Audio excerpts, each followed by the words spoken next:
कहानी की शुरुआत में बताया जाता है कि शुआंग हुआंग वेस्टलैंड में इमोर्टल क्लैन का राजा था। वहाँ के सभी योद्धा बेशुमार ताकत के मालिक थे।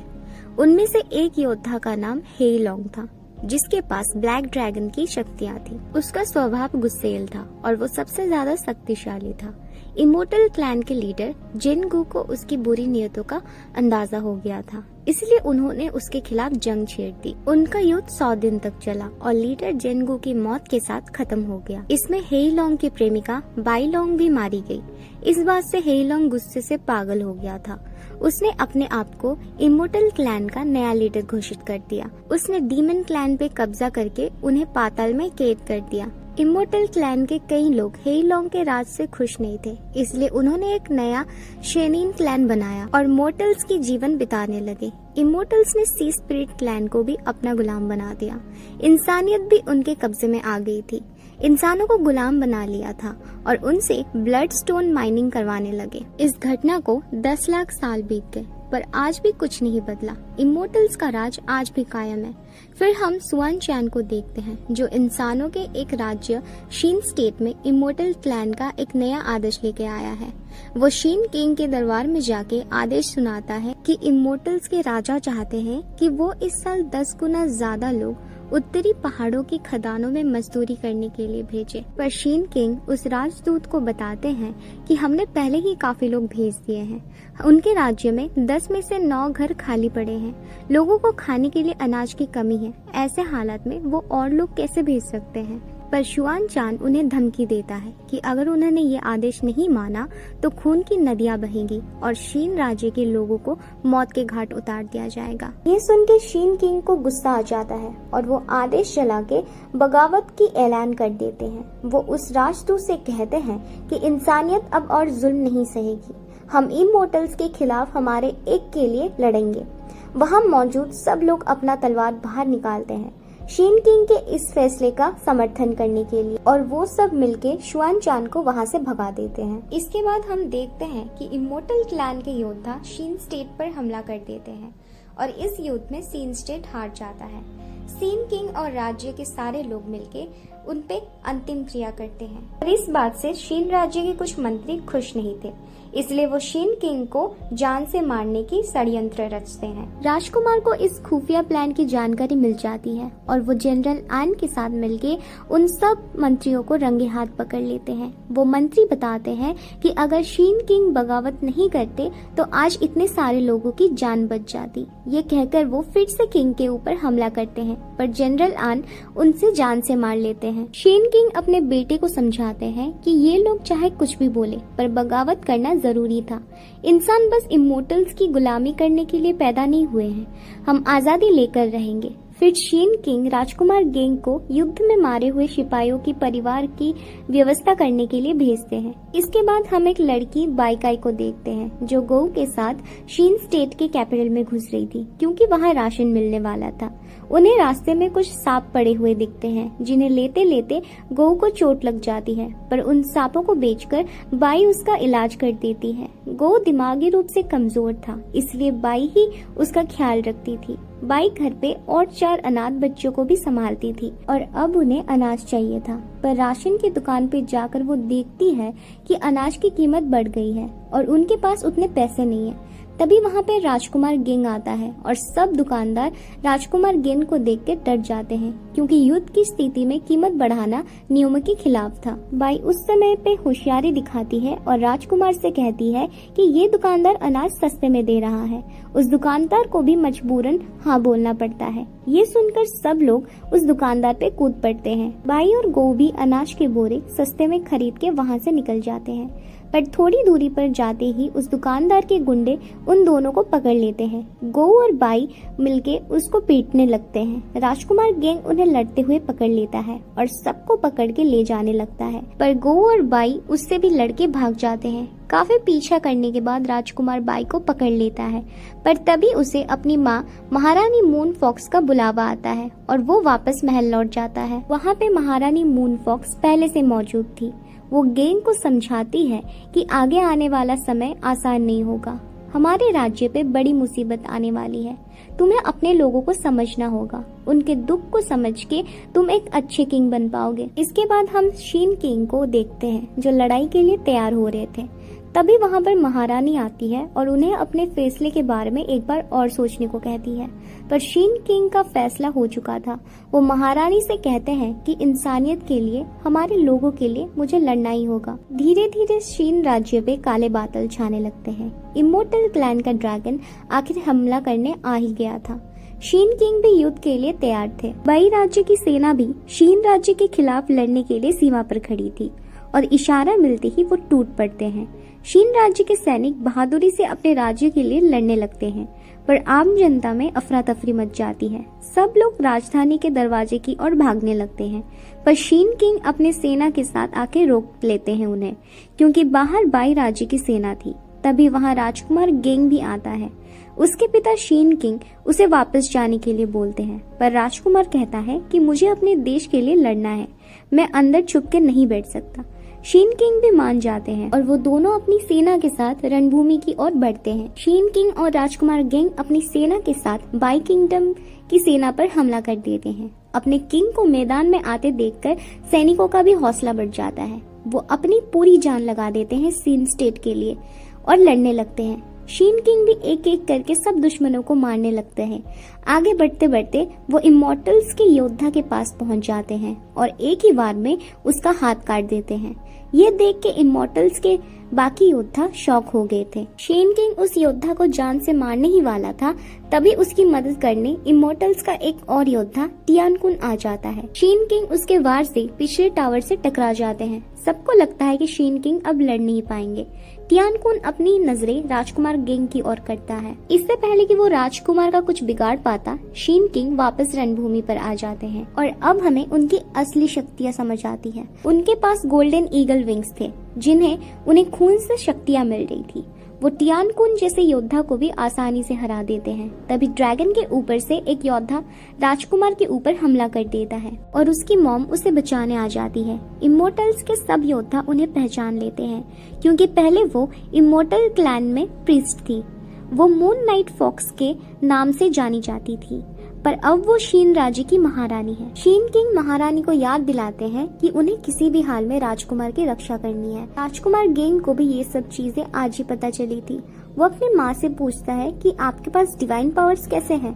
महारानी उसे बताती है कि हम तुमसे ये सब छुपाना नहीं चाहते थे, बस सही समय आने का इंतजार कर रहे थे। तुम्हारे पिता के पास अनडाइंग गोल्डन बर्ड की शक्तियाँ हैं। तभी उस जगह पर सारे रंग उड़ जाते हैं। वहाँ एक विचित्र शक्ति छा गई थी, क्योंकि वहाँ खुद इमोर्टल क्लैन का लीडर ब्लैक ड्रैगन हेई लॉन्ग शीन किंग का सामना करने आता है। काफी सालों पहले एक भविष्यवाणी हुई थी कि मोर्टल क्लैन में एक योद्धा का जन्म होगा जो अलौकिक शक्तियों का मालिक होगा, और वही हेई लॉन्ग को जान से मार के तीनों रियल एमएस को आजाद करेगा। और शीन किंग भी भविष्यवाणी में बताए हुए गॉड ऑफ वार की तरह लड़ रहे थे। हेई लॉन्ग शीन को अपने सामने झुकने बोलता है, पर शीन उससे कहता है कि अब इंसानियत किसी के सामने नहीं झुकेगी। तुम डरपोक हो। इमोर्टल क्लैन का राजा एक भविष्यवाणी से डर गया। हेई लॉन्ग कहता है कि तुम जिस अनडाइंग बर्ड की शक्तियों से मेरे साथ लड़ना चाहते हो, उससे मेरा ड्रैगन पहले ही हरा चुका है। अब तुम्हारा भी वही हाल होने वाला है। शीन उस पर हमला कर देते हैं, पर वो हेई लॉन्ग के करीब भी नहीं जा पाते। राजकुमार गेंग और जनरल अन उनकी मदद करने के लिए आगे बढ़ते हैं, पर वो सुरक्षा कवच को भेद नहीं पाते। महारानी मूनलाइट भी उनकी मदद करती है, पर वो सब साथ मिलके भी कुछ नहीं कर पाते हैं। तभी वहाँ पर एक महान तलवारबाज आता है जो एक झटके में उस कवच को तोड़ देता है। ये शीन का भाई जियो था, जो कि कल्टीवेशन स्टेज का योद्धा बन चुका था। सब लोग उन्हें देख के काफी खुश होते हैं। शीन और जियो साथ में हेई लॉन्ग को टक्कर देने लगते हैं। तभी मैदान में इमोर्टल्स का और एक योद्धा हुआंग लैंग आ जाता है और वो जियो पर हमला कर देता है। अब शीन अकेले ही हेई लॉन्ग से लड़ रहे थे, पर हेई लॉन्ग उसे काफी ज्यादा शक्तिशाली था। आखिर में शीन अपनी सारी ताकत लगा के वार करते हैं, पर हेईलोंग उसे भी रोक लेता है और उसके ब्लैक ड्रैगन की शक्तियों से शीन के दोनों पंख उखाड़ लेता है और अपने पंजों से जकड़कर शीन को नीचे गिरा देता है। गोल्डन बर्ड के पंख चारों तरफ फैल जाते हैं और उन्हें देख के जियो भी समझ जाता है कि कुछ अनहोनी हुई है। वो हताश हो जाता है और इस मौके का फायदा उठाकर हुआंग उसे घायल करके अपने साथ ले जाता है। वहाँ रणभूमि में इतनी चोट खाने के बाद भी शीन किंग वापस से उठकर खड़े होते हैं। ये देख के हेईलोंग भी हैरान हो जाता है, पर शीन किंग का शरीर उनका साथ छोड़ देता है और खड़े खड़े ही उनका प्राण चला जाता है। हेईलोंग का काम खत्म हो गया था, वो वापस लौट जाता है। अपने राजा के शरीर को देखकर सारे सैनिक झुक के उनकी बहादुरी और बलिदान का नमन करते हैं। राजकुमार भी भाग के अपने पिता के पास जाता है। महारानी उसे संभाल लेती है और एक ऊंचे टावर पर ले जाती है, जहाँ शीन किंग की आत्मा आखिरी बार अपने बेटे से मिलने आती है। गेंग उसे लिपटकर रोने लगता है, पर शीन किंग उसे कहते हैं कि ये वक्त रोने का नहीं है, हमारे लोगों को तुम्हारी जरूरत है, हिम्मत रखो और बहादुरी से दुश्मनों का सामना करो, तुम्हारी माँ हमेशा तुम्हारे साथ देगी।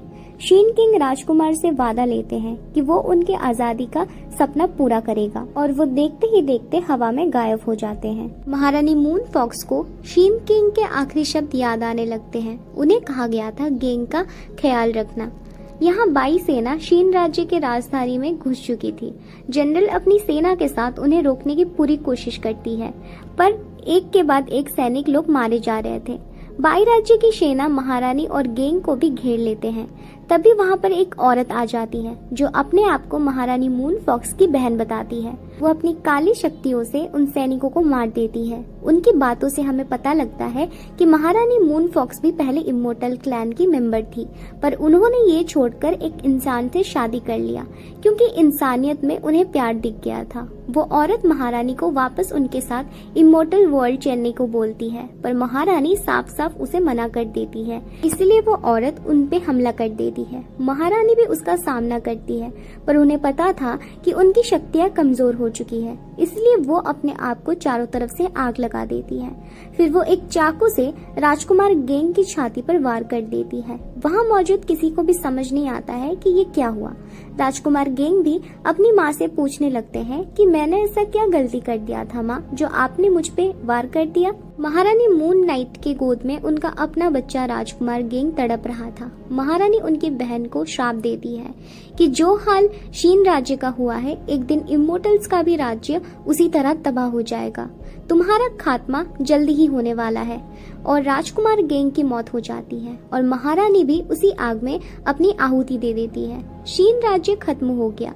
उनका पूरा राज्य परिवार युद्ध में मारा गया था। यहाँ दूसरी तरफ बाई गांव को उठाने की कोशिश कर रही थी, पर वो बेहोश था, इसलिए बाई उसे कंधे पर बिठाकर ले जाती है। इसके बाद हम गेंग को एक अजीब सी जगह पर देखते हैं। अचानक से उसके सामने महारानी मून लाइट की आत्मा आती है। गेंग ये देख के शॉक हो जाता है। महारानी गेंग को बताती है कि अब उनका जाने का समय आ गया है। वो इमोर्टल क्लैन का एक प्रिस्ट हुआ करती थी, उन्हें भविष्य देखना आता था। गेंग के जन्म से पहले ही उन्होंने आज के दिन जो होने वाला था वो खतरे के बारे में जान लिया था, इसलिए उन्होंने गेंग के स्पिरिट का कुछ अंश मोर्टल वर्ल्ड के एक इंसान के शरीर में डाल दिया था, और वो इंसान और कोई नहीं बल्कि गौ था। इसलिए गेंग को दोबारा जिंदा करना संभव था। महारानी ने गेंग को सबके सामने जान से मार दिया ताकि इमोर्टल उसका पीछा छोड़े। महारानी उसे कहती है कि तुम अब गौ के शरीर में उठोगे। प्रिंस गेंग दुनिया के लिए मर चुका है, तुम्हें दोबारा से जिंदगी शुरू करनी होगी और जिंदगी के संघर्ष को समझना होगा। इस सफर में तुम कभी ना भूलने वाले रिश्ते भी बनाओगे। आखिर तुम्हें मंजिल मिल ही जाएगी। तुम्हें अपने लोगों के लिए जिंदा रहना होगा। ये बोल के महारानी मूनलाइट हवा में गायब हो जाती है। गेंग की आंखें खुलती है और वो अपने आप को गौ के शरीर में पाता है। बाई उसी के सामने सोई थी। गेंग बाहर नदी में अपना नया चेहरा देखता है। तब उसे वो वक्त याद आता है जब उसने गौ को पहली बार देखा था।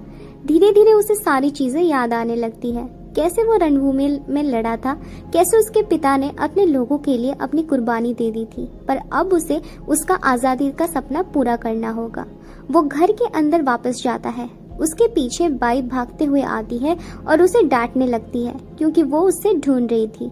राजकुमार गेंग को ये सब अजीब लगता है। वो बाई का नाम भी भूल गया था। गऊ को बोलते हुए देखकर बाई बहुत खुश होती है। वो उसे खाना भी देती है, पर गेंग उसे फेंक देता है और बाहर जाने लगता है। बाई उसे पूछती है कि वो कहाँ जा रहा है। गेंग उसे बताता है कि वो शीन राज्य को इमोर्टल से बचाने के लिए जा रहा है। ये सुन के बाई और बच्चे हंसने लगते हैं। गेंग बाहर जाने लगता है। तभी बाई उसका हाथ पकड़ लेती है।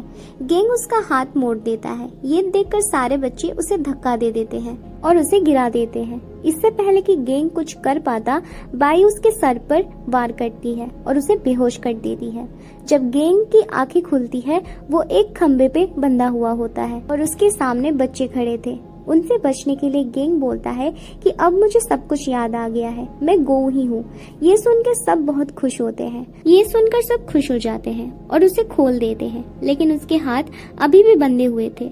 फिर बाई उसे खाने के लिए देती है, पर वो खाना देखकर गेंग को खाने का मन नहीं करता है क्योंकि वो एक राजकुमार था। उसने ऐसा खाना कभी भी नहीं देखा था।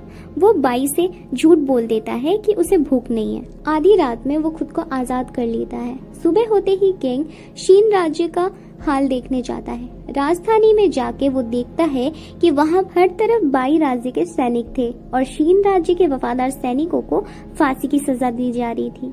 शीन किंग का शरीर भी लकड़ी से टंगा हुआ था। गेंग को ये देखकर बहुत ज्यादा गुस्सा आता है, पर वो मजबूर था। परिस्थिति उसके हाथ में नहीं थी। तभी बाई राज्य का राजकुमार वहाँ आता है और कहता है कि हम रोज आके शीन किंग के शरीर को कोड़े से मारेंगे ताकि सबको पता चले कि इमोर्टल्स के साथ गद्दारी करने का क्या अंदाजा होता है। तभी वहाँ पे शीन राज्य का जनरल अपने सिपाहियों के साथ आक्रमण कर देता है क्योंकि वो अपने राजा की ऐसी बेइज्जती नहीं होने दे सकते थे। राजकुमार गेंग भी मैदान में कूद पड़ता है। जनरल उसे पहचान लेता है और कहता है कि आप जल्दी ही हमारे राजा के शरीर को अंतिम अग्नि दीजिए, तब तक मैं दुश्मनों को देखता हूँ। गेंग भी लड़ते लड़ते अपने पिता के पास पहुँच जाता है और उनके शरीर को अंतिम अग्नि देता है। उसे अपने पिता का एक पेंडेंट मिलता है जिसे वो उनकी आखिरी निशानी के लिए रख लेता है। जनरल आन के सारे लोग मारे गए थे, पर वो और गेंग किसी तरह वहाँ से बच के निकल जाते हैं। गेंग उसे अपने नए घर पे ले जाता है। फिर गेंग जनरल को सारी बातें समझाता है कि अब वो राजकुमार नहीं है, उसका नाम गऊ है और ये सब प्लान पहले से ही बना था ताकि वो युद्ध के बाद भी जिंदा रह सके। जनरल उसे देखकर बहुत खुश थे क्योंकि उन्हें लगा था कि अब शीन राज्य का कोई वारिस नहीं बचा है। गेंग देखता है कि जनरल को काफी चोट लग गई है। वो फटाफट से दवाइयाँ ढूंढने लगता है। तभी वहाँ बाई आ जाती है। वो गेंग को दवाई दे देती है और जल्द ही जनरल का इलाज करने को कहती है। असल में बाई ने गेंग को वहाँ लड़ते हुए और शीन किंग के शरीर को अंतिम अग्नि देते हुए देख लिया था, इसलिए उसे अभी भी शक था कि ये गऊ नहीं है। जनरल बाई को शुक्रिया कहते हैं क्योंकि ऐसे मुसीबत की घड़ी में भी वो उसकी मदद कर रही थी और अगर बाई राज्य के सेना को इसका पता चल गया तो वो किसी को जिंदा नहीं छोड़ेंगे। इसलिए जनरल कहता है कि वो ठीक होते ही वहाँ से निकल जाएगा, पर बाई उसे कहती है कि आप जब तक चाहो यहाँ रह सकते हो। इसके बाद बाई और गेंग मछली पकड़ने के लिए भाला बनाने लगते हैं।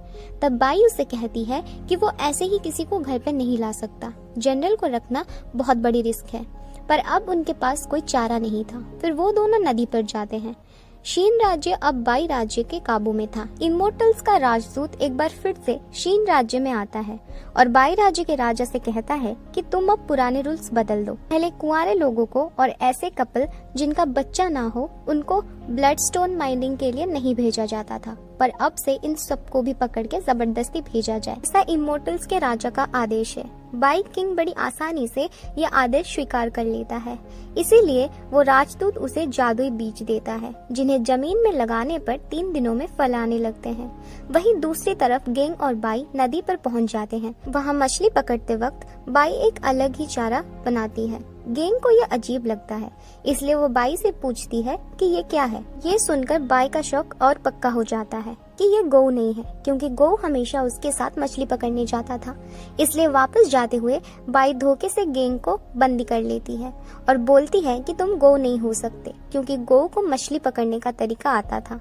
गेंग उसे बोलता है कि सर पर चोट लगने की वजह से वो काफी चीजें भूल गया है, लेकिन उसे इतना याद है कि बचपन में वो अपने पिता के साथ पहाड़ों पर दवाई ढूंढने जाया करता था। पर बाई को उस पर भरोसा नहीं था। तभी गेंग के पॉकेट से सिन किंग का पेंडेंट गिरता है, जो उसे अपने पिता की अंतिम निशानी के रूप में मिला था। बाई उस पेंडेंट को उठा लेती है और उसे यकीन हो जाता है कि ये गौ ही है, क्योंकि गौ भी ऐसे कीमती सामान कहीं से भी उठा लेता था, जिसे बेचकर वो अपना पेट पालते थे। बाई उस पेंडेंट को उठा के गेंग को आजाद कर देती है। गेंग उससे वो पेंडेंट वापस करने को कहता है, पर बाई उसे बताती है कि जनरल आन के इलाज और खाने के लिए बहुत पैसे लगेंगे। ये सुनकर गेंग कुछ नहीं बोल पाता। जनरल की जान बचाने के लिए वो अपने पिता की आखिरी निशानी भी कुर्बान कर देता है। घर वापस जाके बाई सबके लिए उबले हुए अनाज का सूप बनाती है। वो जनरल आन और गेंग को भी यही खाने के लिए देती है। राजकुमार होने के बावजूद गेंग को ये सब खाना पड़ता है, क्योंकि उसके पास कोई और चारा भी नहीं था। वो आंख बंद करके वो सूप पी जाता है। जनरल आन वक्त के साथ साथ सही होने लगते हैं। गेंग और जनरल मिलके घर के कामों में मदद करते हैं और बच्चों का ख्याल रखते हैं। एक रात बाई को अपने बचपन का सपना आता है। वो भी बचपन से अनाथ थी और सड़कों पे सोती थी। एक दिन तेज बारिश में बाई सड़क किनारे ठंड से ठिठक रही थी। तब उसके पास गौ आता है और उसे खाने के लिए देता है। बाई को वो क्यूट पपी की तरह लगता है, इसीलिए वो उसका नाम गौ रखती है। उस दिन के बाद से वो दोनों साथ में रहने लगते हैं और गौ के जादुई ब्रेसलेट से बाई की सर्दी भी चली जाती है। अगली सुबह गेंग देखता है कि बाई नींद में ही गौ गौ चिल्ला रही है और उसका शरीर भी ठंडा पड़ा था। जनरल उसके लिए पानी गर्म करने जाता है। बाई बार बार गौ को अपने पास बुला रही थी, पर अब गौ के शरीर में गेंग था और उसे कुछ समझ नहीं आ रहा था। गेंग बाई के लिए दवाई ढूंढने लगता है, पर उससे पहले ही वो बेहोश हो जाती है। गेंग उसे लेकर वैद्य के पास जाता है। वो बताता है कि बाई की ये बीमारी पुरानी है और उसके इलाज के लिए पैसे लगेंगे। इतने में बाई को होश आ जाता है। वो गेंग से बोलती है कि वो गौ हो ही नहीं सकता, क्योंकि गौ को पता था कि उसे कैसे ठीक करना है और मुझे इस फर्जी वैद्य से इलाज नहीं करवाना, ये बस लोगों को लूटता है। तभी वहाँ बाई राज्य के सैनिक आ जाते हैं। वो लोगों को उठा के माइनिंग के लिए ले जा रहे थे। गेंग और बाई पीछे के रास्ते से भागने लगते हैं। कुछ ही देर चलने के बाद ही सैनिक उन्हें घेर लेते हैं। उनसे बचने के लिए बाई कहती है कि हमारी शादी हो गई है और हमें अब तक बच्चा नहीं हुआ है। चीन राज्य के नियमों के मुताबिक जिस शादीशुदा कपल का बच्चा नहीं हुआ है उन्हें पकड़ के अलग नहीं किया जा सकता, पर वो सैनिक बोलता है कि ये नियम अब बदल दिया गया है, इसलिए तुम्हें भी हमारे साथ चलना होगा। वहाँ से बचने के लिए गेंग उनसे लड़ने लगता है और अकेला ही सबको हरा देता है। लड़ते वक्त वो जैसे बाई का हाथ पकड़ता है तो उसके ब्रेसलेट की जादुई शक्ति की वजह से वो ठीक हो जाती है, पर वो अब जान चुकी थी कि ये गौ नहीं है। घर वापस जाते वक्त उन दोनों पर एक टाइगर हमला कर देता है। वो किसी का पालतू लग रहा था। गेंग बाई को वहाँ से निकलने को कहता है और खुद उस टाइगर से लड़ने लगता है। बाई थोड़ा दूर जाती है, पर वो गेंग को ऐसे अकेले नहीं छोड़ सकती थी, इसलिए वो वापस आ जाती है। तभी वहाँ पर उस टाइगर का मालिक आ जाता है, जो कि एक छोटा बच्चा था। उसके साथ बहुत सारे सैनिक भी थे, जो उन दोनों को पकड़ के पिंजरे में डाल देते हैं, जहाँ पर पहले से ही बहुत सारे लोग कैद करके रखा गया था। असल में इन सब लोगों को नॉर्थन माउंटेन्स में माइनिंग में मजदूरी करने के लिए ले जा रहे थे। तभी वहाँ जनरल भी आ जाता है। वो गेंग को छुड़ाने के लिए अपना चाकू बाहर निकलता है, पर गेंग उसे शांत रहने को बोलता है। गेंग जनरल को कहता है कि तुम बच्चों का ध्यान रखना, मैं जल्द ही वहाँ से भाग जाऊंगा। रास्ते में कुछ सैनिक बाई पर बुरी नजर डाल रहे थे, इसलिए वो गेंग का हाथ पकड़ लेती है और कहती है कि हम दोनों पति पत्नी हैं। उसे बचाने के लिए गेंग भी ये नाटक करने लगता है। काफी लंबे सफर के बाद वो सब कैदी नॉर्थन माउंटेन्स पर पहुंच जाते हैं। वहाँ उन्हें एक जगह इकट्ठा किया जाता है। तभी वहाँ चेंग जिंग आता है, जो माइंस में एक बड़े पद पर होता है। वो सब कैदियों को बोलता है कि यहाँ जिंदगी काफी अच्छी है, आप लोगों को किसी तरह की तकलीफ नहीं होगी, पर सब जानते थे कि ये झूठ बोल रहा है। माइंस में कैदियों की जिंदगी बहुत मुश्किल होती है। वहाँ से एक कैदी भागने की कोशिश करता है, पर सैनिक उसे जान से मार देते हैं। फिर उन सबको एक जगह ले जाते हैं और सब कैदियों को गर्म लोहे से मोहर लगाया जा रहा था, पर गेंग को ये गुलामी वाली मोहर खुद पे नहीं लगाना था, पर वहाँ से बचने का कोई तरीका भी नहीं था। गेंग सब कैदियों को उकसाने की कोशिश करता है। तभी वहाँ का सूबेदार अपने सिपाहियों के साथ वहाँ आ जाता है और गेंग को जबरदस्ती पकड़ के उसके गले पर मोहर लगा देता है। बाई गेंग को समझाने की कोशिश करती है, पर वो कहाँ समझने वाला था। इसी गुलामी के खिलाफ उसके पिता ने जंग छेड़ी थी और आज उनका बेटा ही गुलाम बन रहा था। अंदर जाते ही सूबेदार उन्हें बताता है कि उन्हें रोज का टारगेट पूरा करना होगा, वरना उन्हें खाना और छुट्टी नहीं मिलेगी। वो तुरंत ही उन्हें काम करने को बोलता है। तभी एक सिपाही बाई के साथ बदतमीजी करने की कोशिश करता है। तब गैंग सबको बोल देता है कि ये मेरी वाइफ है, अगर किसी ने इसको गंदी नजर से देखा तो मैं उसका जान ले लूंगा। गैंग उस सूबेदार से कहता है कि हम सुबह से सफर करके आए हैं, बिना खाना खाए काम कैसे करें, पर वो गैंग की कोई बात नहीं सुनता है। अब खाने का टाइम होता है, सब लोग धक्का मुक्की करने लगते हैं। गैंग और उसके साथी भी उनके लिए वन उठा लेते हैं, पर तभी वो सूबेदार आके गैंग पर चाबुक से वार करता है। वो सूबेदार गैंग से कहता है कि तुमने अपने हिस्से का काम अभी तक नहीं किया है, इसलिए तुम नहीं खा सकते। पर गैंग उसे बोलता है कि हम तो अभी आए हैं, तुम लोग इतने कम समय में पूरे दिन का काम नहीं करवा सकते। पर वो सूबेदार उसकी साथियों के साथ मिलकर गैंग को पीटने लगता है। तभी बाई बीच में आ जाती है और गैंग के हिस्से का चाबुक उससे लगता है, इसलिए गैंग भी शांत हो जाता है और उसके साथियों के साथ वापस काम पे चला जाता है। पत्थर तोड़ते तोड़ते बाई के हाथ में खून आने लगते हैं, इसलिए गैंग उसकी मदद करता है। रात में गैंग और बाई एक ही जगह सोने जाते हैं। आधी रात को कुछ सिपाही बाई को छेड़ने आते हैं, पर गैंग उन्हें मार के भगा देता है। ये देखकर बाई को बहुत अच्छा लगता है, क्योंकि अब उसका ध्यान रखने के लिए भी कोई था। बाई गैंग के बाजू में जाके बैठती है और उसे कहती है कि बार बार इन लोगों से लड़ना सही नहीं होगा, आखिर ये उनका इलाका है। फिर गैंग को अपने माता पिता की याद आती है कि उससे कुछ भी करके जिंदा रहना है और उनके आजादी के सपनों को पूरा करना है। इसलिए गैंग फैसला करता है कि वो अब गौ बन के ही रहेगा।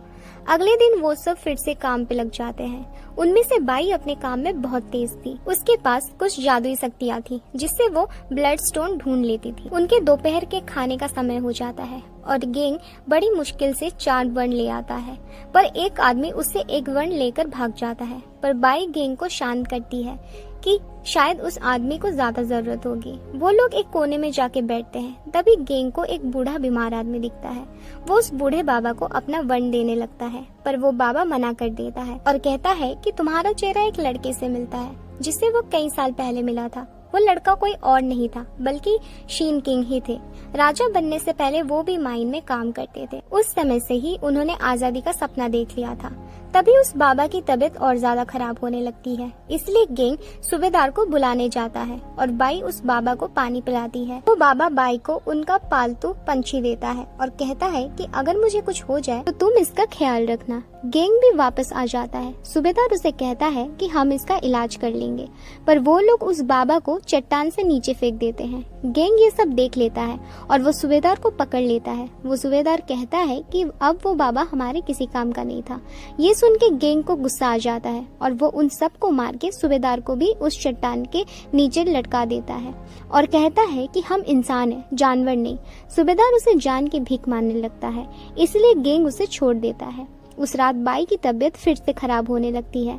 सुबह गैंग देखता है कि बाई की हालत बहुत खराब है और अब काम पे जाने का समय हो गया था। गैंग उसके साथियों को काम पे भेज के माइन पे डॉक्टर को ढूंढने लगता है, पर सूबेदार को जल्द ही पता चल जाता है कि बाई बीमार है और ये उसके लिए गैंग से बदला लेने का सही समय था, इसलिए वो गैंग को ढूंढने लगता है। गैंग बाई को अपने कंधे पे बिठा के भागने लगता है, पर जल्द ही वो सैनिकों को दिख जाता है। ये लोग उसका पीछा करने लगते हैं। भागते भागते वो एक कोने में पहुंच जाता है और वो सिपाही उन्हें वहां पर नहीं देख पाते हैं और उनकी जान बच जाती है। तभी वहां वही बाबा आ जाता है जिसे सूबेदार ने चट्टान से नीचे फेंक दिया था। वो मरा नहीं था क्योंकि उसके पास भी जादुई शक्तियाँ थी। गैंग उससे बाई को बचाने के लिए मदद मांगता है और कहता है कि मैं इसे बचाने के लिए कुछ भी कर सकता हूँ। वो बाबा उसे दवाई देता है और कहता है कि तुम बिल्कुल अपने पिता पे गए हो। उन्होंने मुझसे वादा किया था कि वो इंसानियत को एक दिन आजादी जरूर दिलाएंगे। फिर वो बाबा कहता है कि मैं यहाँ तुम्हारी मदद करने के लिए आया हूँ। गैंग और तुम्हें मुझे एक वादा करना होगा कि तुम माइन में कुछ दिन एक गुलाम की तरह रहोगे। गैंग ये मान जाता है। फिर वो बाबा गैंग को फायर ऑफ छाउस की शक्ति दे देता है और वहाँ से गायब हो जाता है। गैंग बाई के साथ वापस काम पे आ जाता है। सूबेदार ये देखकर हैरान हो जाता है कि बाई इतनी जल्दी ठीक कैसे हो गई। उस रात बाई उन सबको अपनी शक्तियों के बारे में बताती है कि वो ब्लड स्टोन को जादू से ढूंढ सकती है और जिसकी मदद से उसका काम बहुत जल्दी हो जाता है। धीरे धीरे गैंग भी वहाँ रहना सीख जाता है। एक बार माइन में वो दोनों छोटा सा पौधा देखते हैं। वो देखकर उन्हें हैरानी होती है क्योंकि वहाँ पर बिना सूरज के किरणों पे वो पौधा बढ़ रहा था। गेंग उस पौधे को एक बर्तन में लगाकर बाई को तोहफे में देता है। एक दिन गेंग देखता है कि एक कैदी बहुत बीमार है और वो वही कैदी है जिसने गेंग से एक बार वन छीना था और सूबेदार को बाई की बीमारी के बारे में भी बोला था। पर तब भी गेंग ने उसे अपने हिस्से का थोड़ा ब्लड स्टोन दिया ताकि उससे ज्यादा काम न करना पड़े। उसी रात बाई भी उस कैदी के लिए दवाई बना रही थी। गेंग उसके पास जाकर बैठता है, तब वो उसे राजकुमार गेंग के बारे में पूछती है और यहीं पर एपिसोड 5 खत्म हो जाता है।